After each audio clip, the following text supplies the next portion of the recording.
Hello everyone. Today we will join Barbara O'Neill to explore ways to improve health by taking care of the digestive system. As we age, the digestive system becomes weaker, reducing its ability to absorb essential nutrients.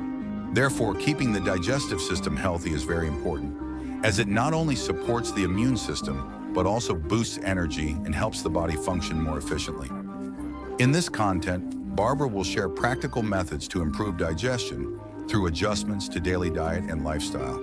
Especially at the end of the video, she will reveal a simple breakfast recipe she often uses to support digestion. Stay tuned to learn more. So let's begin. Let's begin our journey. It's 10 meters long, but we will get through it in, I think we've got 50 minutes. It's 10 meters long, so it's quite a long journey. And there are areas where we move very fast. And we begin at the mouth. Now, the mouth is the only area in the whole of the gastrointestinal tract that we have say over. We have say over 5 things. We have say over what goes in. We have say over if it is devitalized fast food or if it is organic food from Trader Joe's, Sprouts, Whole Foods. We don't have shops like that in Australia, you know. I'm just amazed you go in there and just about buy anything in there. So we choose, don't we? Remember, it's our God-given right. I am the master of my destiny. I am the one that chooses what goes into my body. So we choose what goes in. We choose how long it stays in the mouth. Chew, chew, swallow, chew, chew, swallow, chew, chew, swallow, or chew, chew, chew, until it's almost a cream and then swallow. My husband's very fast. He does everything fast. He drives very fast, but it's all right. I like fast. I was with a man last week and he said, "Oh, sorry, I'm a bit fast." I said, "It's all right. My husband's very fast." Because he does everything fast, he eats a little too fast. And ladies, we should never nag because it never does any good. So what I do at the table, and this is an important part of digestion, is no controversial issues discussed at the table, because that can inhibit digestion. We choose the environment. So when I see it's going down a little bit fast, I just touch his arm and smile. And he goes, "Ah," puts the knife and fork down. Goes a bit slower. So we have say over what goes in, we have say over how long it's in there, we have say over the environment of entry, and we have say over how much goes in. Is it 4 platefuls of food or is it 1 plateful of food? And when we get to the stomach, you will see that the poor old stomach has a hard time when too much goes in. And what you've got to remember is you can eat again in a few more hours. You don't have to eat everything at that one meal. And the last one, the 5th one, is we have say over how often it's going in. Is it going in every 2 hours? Or is it going in with breaks between? And those 5 choices influence the whole of the gastrointestinal tract. 2 things are broken down in the mouth. Another reason why we should chew nice and slowly so that the brain is getting the messages of what's going to come down. So we can say, okay, pancreas, we're getting a little bit of protein and this coming down. Okay, liver, we're getting a bit of fat coming down. But if it's chew, chew, swallow, the organs are waiting. They say, what's coming? And the brain says, I don't know. It's chew, chew, swallow. What was that? What was that? So another reason why we should chew, chew, chew. So let's look at the mouth. The pH in the mouth, which is referring to the acid-alkaline balance, is an alkaline environment. And there are 2 enzymes that are released in the mouth, and one is released from the sublingual glands just under the tongue, and lingual lipase is released. Lingual lipase is an enzyme that breaks down saturated fat. That's the only fat that this lipase breaks down, saturated fat. So what's saturated fat? Saturated fat is butter, coconut oil, palm oil, shea butter. They're the main saturated fats.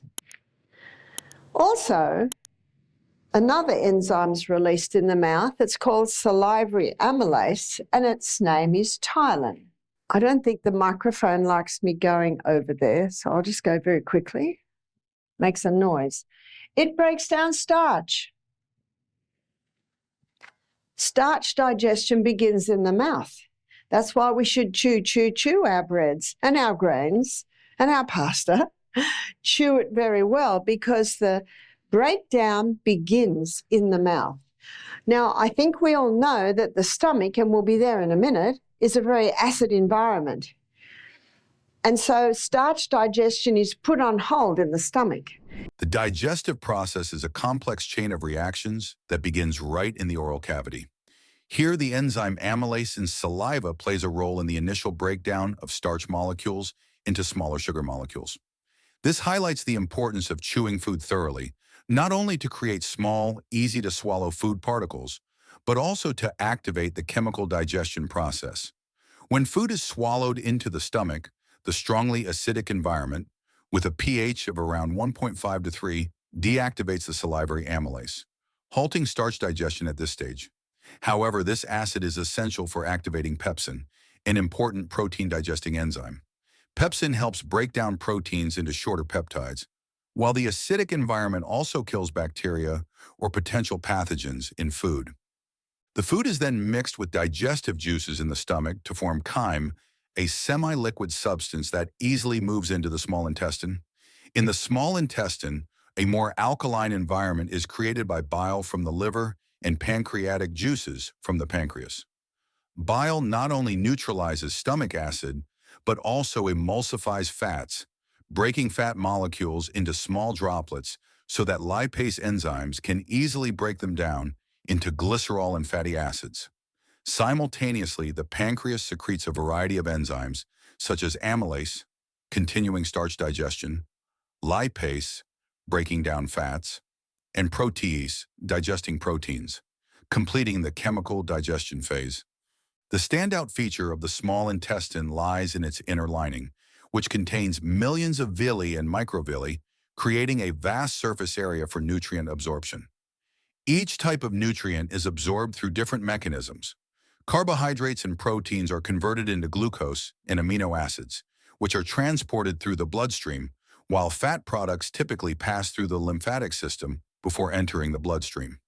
Thanks to the coordinated actions of the digestive organs, these nutrients are delivered to every cell in the body to provide energy and sustain life activities. Thus, to support the digestive system's efficient functioning, developing healthy eating habits is essential. This includes chewing food thoroughly and eating slowly, choosing fiber-rich foods to promote intestinal motility, ensuring adequate hydration to create an optimal environment for digestion, and limiting hard-to-digest or irritating foods. A healthy digestive system not only determines how the body absorbs nutrients, but also impacts energy levels, immunity, and overall health. In the little book, Ministry of Healing, I think you've got one there. It was one of my first health books. In the chapter, The Physician and Educator, I think it's about page 57, there's a formula to give when anyone's sick. In case of sickness, ascertain the cause. What's first? Ascertain the cause. Why? Why is the acid coming up? Well, usually it's because the people are nibbling all day long and then eating their largest meal at the end of the day. Then they lie down and gravity causes that food in the stomach to push against this. It's not the odd day you might have dinner with friends, and it's not the odd day you don't. It's what you do every day that has an effect on the stomach. Drinking with the meals waters down the hydrochloric acid, so there's not as much acid to break the food down, so it sits there too long. It can start to ferment. The fumes can start to come up. Stress kills hydrochloric acid, so the food's not broken down properly, so the fumes can come up. Because that's a muscle, it's strengthened by core strengthening exercise, and when it tightens, it opens. That's why if someone's stressed, it can open. Magnesium relaxes it and closes it. Everyone that comes to our retreat that's got heartburn or reflux, they go home without it, because we give them breakfast like a king, lunch like a queen, tea like a pauper. We give them magnesium to close that. Because what are most people given? Antacids. What's going to break the protein down now? So what happens in the stomach? The folds of the stomach, we looked at this briefly yesterday. They are lined with glands, and those glands, 2/3 of them release mucus, and that mucus forms a thick mucosal wall, and that thick mucosal wall is to protect the lining of the stomach from hydrochloric acid. We looked at that when we looked at the immune system, how it's antifungal, antibacterial, antimicrobial. What's also released is pepsinogen. Doesn't like me over there, does it? Pepsinogen. Pepsinogen and hydrochloric acid unite and release pepsin. And pepsin is the enzyme that breaks down protein. Hydrochloric acid and pepsinogen only unite in an acid environment, and pepsin will only work in an acid environment. So what reduces acidity, of course, is drinking with the meals. When you wake up in the morning, these enzymes aren't in your stomach. It's not until we smell, think, see food, about to sit down and eat, then the enzymes are released. So the best time to drink, as soon as you wake up in the morning, you're getting into the habit. My father, he put in a little alarm clock on his phone to try and help him remember when to drink water. If you wait till you're thirsty, you've actually waited too long. We should be just drinking when we get up, because we know we need water. There's no reserve tank on the back. The only water that goes in is the water we put in. Sorry, tea, coffee, Coke won't do it. How clean would your body be if you washed it in those drinks? It'd be sticky and horrible. Our cells need pure water, little by little. When we're drinking adequate water, we've got a nice thick mucosa lining on the stomach, because that mucus is 99% water. And these enzymes that are released to break our protein down, they're about 98% water. So hydration is vital at every stage of digestion.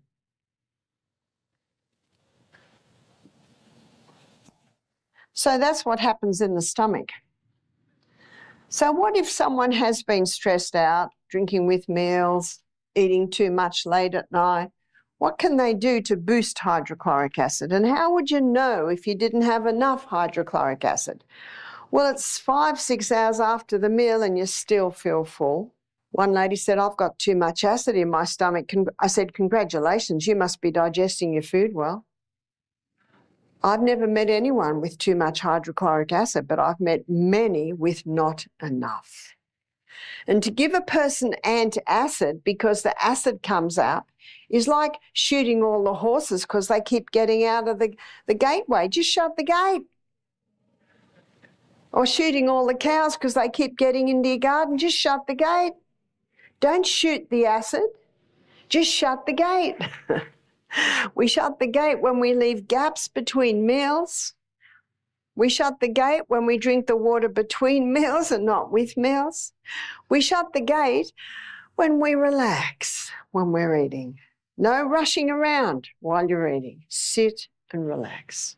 To ensure the digestive system functions effectively, it is not only necessary to pay attention to meal schedules or maintain adequate hydration, but also to change how we approach eating. One of the most crucial factors is the mental state while eating. Eating in a state of stress or anxiety can significantly disrupt the digestive process. When stressed, the body triggers the fight or flight response, reducing blood flow to the stomach and hindering the production of digestive enzymes and stomach acid. As a result, food is not processed efficiently, leading to issues like bloating, indigestion, or even reduced nutrient absorption. Therefore, creating a calm, relaxed environment during meals is the first step to supporting digestion. In addition, chewing food thoroughly plays a decisive role in the efficiency of digestion. During chewing, food is broken down into small fragments, increasing the surface area exposed to digestive enzymes. Notably, saliva released during chewing contains amylase, the first enzyme in the carbohydrate digestion chain, which breaks starch into smaller sugar molecules right in the oral cavity. If chewing is done hastily, the digestive system will have to work harder in later stages, placing unnecessary strain on the stomach and small intestine. The habit of eating slowly and mindfully also brings significant benefits. This practice not only gives the body time to process food, but also allows the brain to receive signals about satiety, helping to avoid overeating. Moreover, eating slowly creates an opportunity to savor the flavors and textures of food, enhancing the dining experience and encouraging healthier food choices. Busiest part of digestion, which is the first part of the small intestine. It's called the duodenum. And the duodenum has got a lot happening there. Notice that the liver's here, and underneath the liver there's the gallbladder. The gallbladder is a reservoir for bile. Some people say, I've lost my gallbladder. They took it out. I said, I'm so sorry to hear that. They said, so how can I digest fats? I said, it's the liver that makes the bile. The gallbladder doesn't make bile. The liver does. And the gallbladder is a reservoir for bile. So you're still getting your bile. You've still got your bile duct that comes down to the neck of the pancreas. So let's have a look first at the liver. And the liver releases bile. And bile is the enzyme that starts the unsaturated fat breakdown. Remember, the saturated fat breakdown began in the mouth. So that's what the liver does. It releases bile that breaks or it emulsifies the unsaturated fat. And we've also got the pancreas releasing into the duodenum. And the pancreas releases sodium bicarbonate. And the reason it releases sodium bicarbonate is to alkalize. Sodium bicarbonate is released from the pancreas to bring the environment back to alkaline in the duodenum. Sodium bicarbonate is also in the lining of the stomach, so that if any acid goes through, it's immediately neutralized. Do you know, the more you study the human body, the gastrointestinal tract, the more I am amazed at the goodness of God in this incredible creation, which is our body, and yet how we take it for granted. Now, the pancreas, it releases pancreatic lipase. And pancreatic lipase further breaks down the unsaturated fat. Lipase is the enzyme that breaks down fat. Lingual lipase breaks down the saturated fat. Pancreatic lipase finalizes the unsaturated fat digestion. Pancreas also releases pancreatic amylase. Now remember, in the mouth releases salivary amylase, and that is ptyalin. And it starts the starch digestion, but in the acid stomach, that's put on hold. And then it comes down into the duodenum, back into an alkaline environment. The pancreas releases pancreatic amylase, and that finalizes the starch digestion. And how happy the pancreas is if you have chewed your starches very well, because that makes the pancreas job much easier. But when it's chew, swallow, comes down here, the pancreas says, oh no, we're going to have to start from scratch. Can you see the hard work it puts on the pancreas? The pancreas also releases, I call them the trypsin brothers.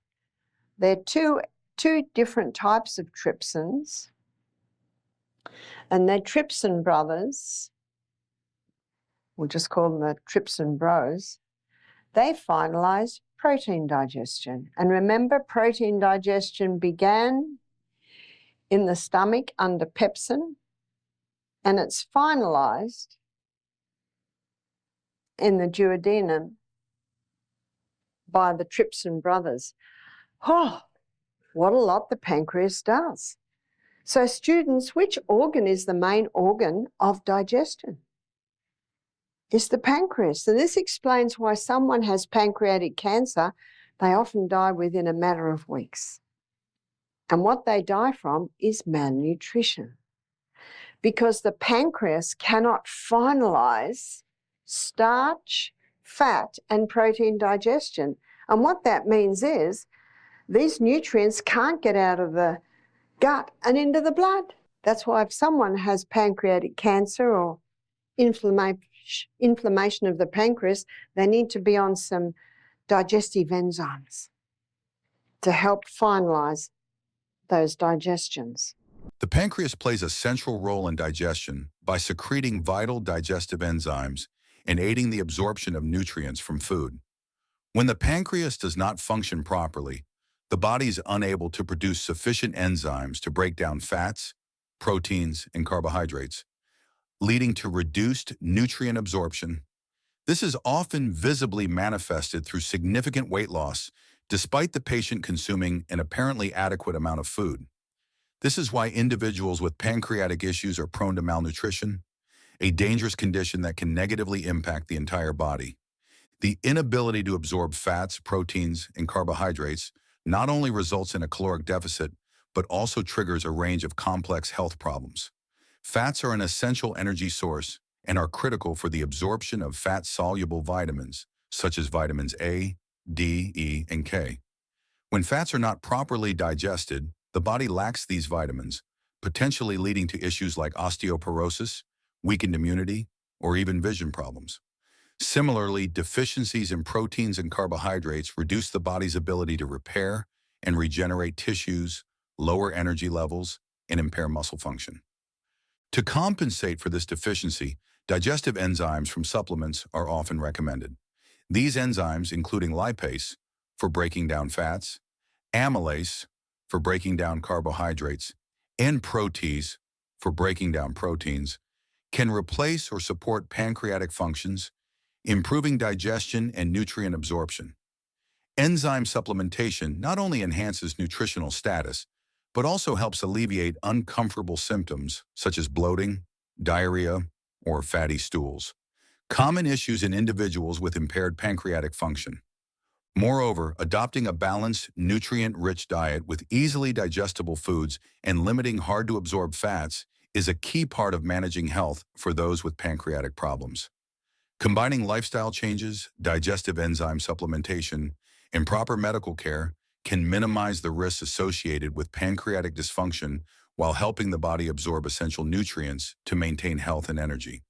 So what does the colon need? It needs 8 glasses of water a day. It needs you to exercise. When you exercise, you increase blood supply to the colon. When you exercise, you massage the colon. The colon also needs fiber. This insoluble cellulose, which is in high amounts in all your fruits and your vegetables, your plants, it gently sweeps the colon. See all the little corners and grooves. And it also stimulates peristalsis, or movement through the colon. So the fiber is vital. And promptly answer nature's immediate call. Got that one? If you don't go when the body says go, you're actually creating a little crisis. Now, we're very glad for this little muscle at the end of the colon that holds it up, so that if you're about to land in a plane and if you're in a traffic jam, you actually can't go. So we're very glad that if you can't go, you can hold it. The problem is people use it nearly every day. Oh, I just want to finish this phone call. Oh, I just want to finish digging this garden. Oh, I just want to finish watching this thing. I just want to finish writing this email. And they don't go when the body says go. And then half an hour later, they go to sit and, it doesn't come. That's because if you don't go when it says go, it can't stay there. It goes back into the last or the previous part of the colon, and yet the water's continually being taken out. So now we've got rabbit pellets and cement. So when the body says go, you got to go. Position is also very important. What do I mean by position?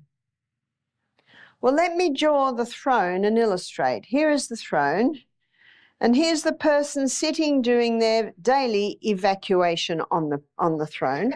Now, when a person sits like that, puborectalis, this muscle, it stays taut. Now, things still get through, but if a person were to have, maybe they go to Bed Bath & Beyond and buy a squatty potty, which is a little stool that sits in the front, and so the knees are up. When that happens, puborectalis relaxes. And when puborectalis relaxes,